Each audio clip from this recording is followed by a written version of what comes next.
2022 के विधानसभा चुनाव में अखिलेश को भले जीत हासिल नहीं हुई, लेकिन अपने प्रदर्शन से वो काफी संतुष्ट हैं, ये दिखाई पड़ता है।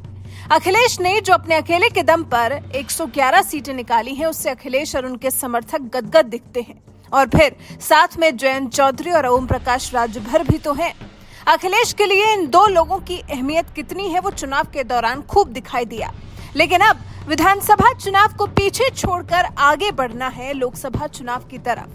तो क्या जयंत और अखिलेश की जोड़ी 2024 के लोकसभा चुनाव तक भी जारी रहेगी?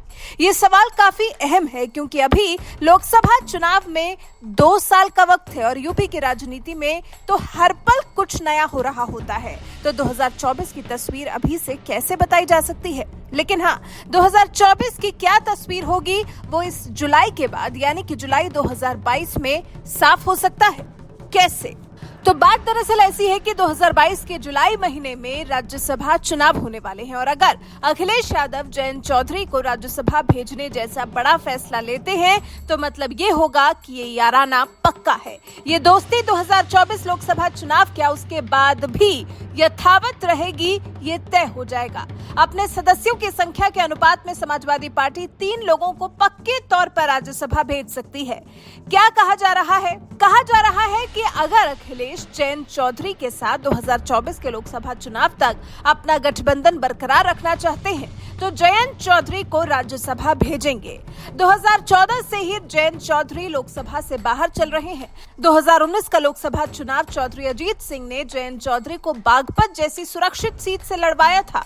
उसके बाद भी जयंत चौधरी को जीत हासिल नहीं हो पाई थी। हालांकि 2022 में उनकी भूमिका काफी अहम मानी जा रही थी। आरएलडी में तो बात यहां तक हो गई थी कि अगर अखिलेश चुनाव जीतकर प्रदेश के सीएम बनते तो डिप्टी सीएम जयंत चौधरी बनाए जाते, लेकिन अखिलेश ही चुनाव जीतने में कामयाब नहीं हो पाए। चुनाव से पहले वेस्ट यूपी में जयंत चौधरी का अच्छा खासा दबदबा होने की बात कही जा रही थी, लेकिन जादू कहीं कुछ खास दिखा ही नहीं। पहले 2 चरणों के चुनाव जो कि वेस्ट यूपी में ही हुए थे, कहा जा रहा था कि दोनों चरणों की सभी सीटें सपा गठबंधन के खाते में ही गई हैं, लेकिन ऐसा हुआ नहीं। वजह बताई जा रही है कॉम्बिनेशन की। जिस तरह से अखिलेश ने इस बार चुनाव में जाट मुस्लिम कॉम्बिनेशन को आजमाया, वैसे ही अगर वो गुर्जर मुस्लिम कॉम्बिनेशन को अपनाते तो शायद परिणाम बेहतर होता। उससे शायद पार्टी अपना वोट शेयर और सीट शेयर और ज्यादा बढ़ा पाने में सक्षम हो पाती।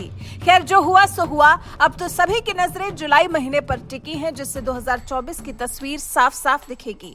अगर अखिलेश जयंत को राज्यसभा भेजेंगे, मतलब अखिलेश को अभी भी जयंत पर पूरा भरोसा है, और अगर नहीं भेजते हैं तो इसका मतलब ये होगा कि 2024 के चुनाव के लिए अखिलेश नए समीकरण अपनाना चाहते हैं, जिसके लिए किसी बढ़िया मौके की तलाश में लगे हैं। वैसे आपको क्या लगता है? क्या जयंत को साथ लेना 2024 के चुनाव में अखिलेश के लिए लाभकारी साबित होगा? क्या अखिलेश जयंत के साथ अपनी जोड़ी को बरकरार रखना चाहते हैं, या फिर जब जयंत का चुनाव में जलवा दिख नहीं पाया तो कहीं ना कहीं अखिलेश के मन में उनसे पीछा छुड़ाने जैसा कोई विचार चल रहा है? इस विषय पर आपकी राय, आपके विचार हमें कमेंट बॉक्स में कमेंट करके जरूर बताएं।